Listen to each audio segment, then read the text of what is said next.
రేపు ఎన్నికల్లో ఎలాగో గెలిచే సీన్ లేదు మీకు. ఈ రకంగా డ్రగ్స్ వ్యాపారం చేసి ఆ సొమ్ములతో రేపు ఎన్నికల్లో డబ్బులు వరద పారించాలనుకుంటా ఉన్నారా జగన్ రెడ్డి? గంజాయిలో ఏపీ టాప్, ఎక్కువ మంది ఎక్కువ సరుకు దొరికింది మన రాష్ట్రంలోనే. ఒక్క 2021లోనే 2 లక్షల కిలోల స్వాధీనం. ఇవే వార్తలు, ఇవే మనం గర్వంగా కాళ్ళు రెగరేసుకుని చెప్పుకోవాల్సినటువంటి వార్తలు ఇవే సార్. అదేవిధంగా డిఆర్ఐ నివేదికను కూడా ఆ రోజున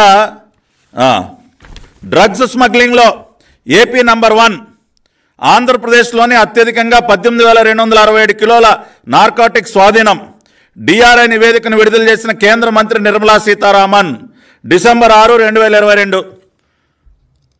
డ్రగ్స్ స్మగ్లింగ్లో ఏపీ నంబర్ 1 అంట.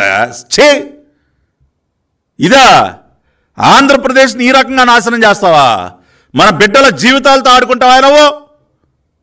అందుకదు నిన్ను సైకో జగన్ అని పిలిచేది. ఇవాళ ఒక రాష్ట్రానికి శనిలాగా బట్టే డ్రగ్స్ స్మగ్లింగ్లో ఏపీ నంబర్ 1. ఇంతకంటే దారుణమైనటువంటి విషయం ఇంకోటి ఉంటుందా? గంజాయికి కేర్ ఆఫ్ అడ్రస్గా మార్చి హెరాయిన్కి, కొకైన్కి, గతంలో దేనిలో నెంబర్ 1 ఆంధ్రప్రదేశ్. పెట్టుబడులు సాధించడంలో నెంబర్ 1, గుడ్ గవర్నెన్స్లో నెంబర్ 1, అన్ని రకాలుగా ప్రజలకు సంబంధించి అభివృద్ధి కార్యక్రమాల్లో నెంబర్ 1, సంక్షేమంలో నెంబర్ 1.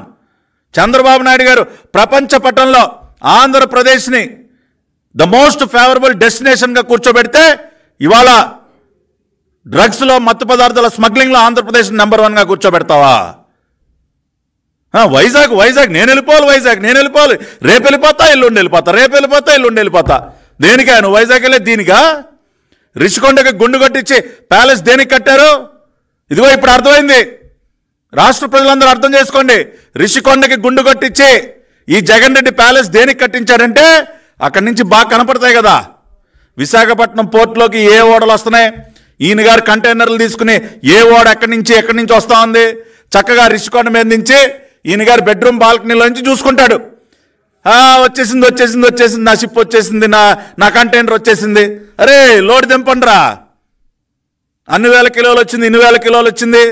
దీనికా నువ్వు వైజాగ్ మకాం మార్చాలనుకున్న? దీనికా? ఇప్పుడు అర్థమవుతుందండి మీకు దేనికి ఈ సైకోగాడు వైజాగ్ వెళ్ళాలనుకుంటా ఉన్నాడో? ఇదిగో ఈ రకంగా రాష్ట్రంలో ఉన్నటువంటి పోర్టులన్నీ కబ్జా చేశాడు. గంగవరం పోర్టు కబ్జా, కృష్ణపట్నం పోర్టు కబ్జా, అన్ని పోర్టులు మరే. కాకినాడ పోర్టు కబ్జా. ఎందుకా నీకు ఇన్ని పోర్టులు? నీ అరబిందోకి, నీ బినామీ కంపెనీలకి అన్నిటికీ ఎందుకా పోర్టులు అంటే ఇదిగో దీనికోసం. ఈ రకమైనటువంటి దిక్కుమాలని వ్యాపారాలు చేయడం కోసం రాష్ట్రంలో ఉన్నటువంటి పోర్టులన్నీ కబ్జా చేస్తావా? పోర్టులన్నీ తెగనమ్ముతావా? అర్థం చేసుకోండి ఒక్కసారి. ఎంత క్రూరమైనటువంటి వ్యక్తో ఇవాళ రాష్ట్రాన్ని ఏ రకంగా సర్వనాశనం చేశాడో జగన్ రెడ్డి. రాష్ట్రంలో ఉన్నటువంటి పోర్టులన్నీ కబ్జా చేసి ఈ రకంగా మత్తు పదార్థాల బిజినెస్ చేయడం కోసమా? డ్రగ్ స్మగ్లింగ్లో ఏపీ నంబర్ 1. వెళ్తాడంట వైజాగ్.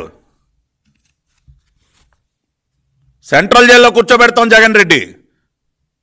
రాష్ట్రాన్ని రకంగా నాశనం చేసి వైజాగ్ వెళ్ళిపోతా, ప్యాలెస్ కట్టేసుకున్న 500 కోట్లు తగలేసి. ఇదిగో ఈ మత్తు పదార్థాల వ్యాపారాన్ని వైజాగ్ని ఒక డ్రగ్స్ క్యాపిటల్గా మార్చడానికి ఇవాళ విశాఖ నగర వాసులు, ఉత్తరాంధ్ర ప్రజలు ఆలోచించండి. చంద్రబాబు నాయుడు గారు ఉత్తరాంధ్రని తన గుండెల్లో పెట్టుకున్నారు, విశాఖపట్నాన్ని తన గుండెల్లో పెట్టుకున్నారు. ఆ ప్రాంతాన్ని అంతా కూడా పరిశ్రమలు, కంపెనీలు తీసుకొచ్చి అభివృద్ధి చేసి అక్కడ మన బిడ్డలకు ఉపాధి కల్పించాలనుకుంటే ఈ దుర్మార్గుడు, ఈ సైకో మత్తు పదార్థాలు ఒక డ్రగ్స్ క్యాపిటల్గా మార్చి విశాఖపట్నాన్ని అక్కడ మన బిడ్డల జీవితాలతో ఆటలాడుకోవడానికి, మత్తు పదార్థాలకు బానిసలు చేయడానికి, ఉద్యోగాలు ఇప్పించడం చేత కాదు, గంజాయికి డ్రగ్స్కి బానిసలను చేస్తాడా?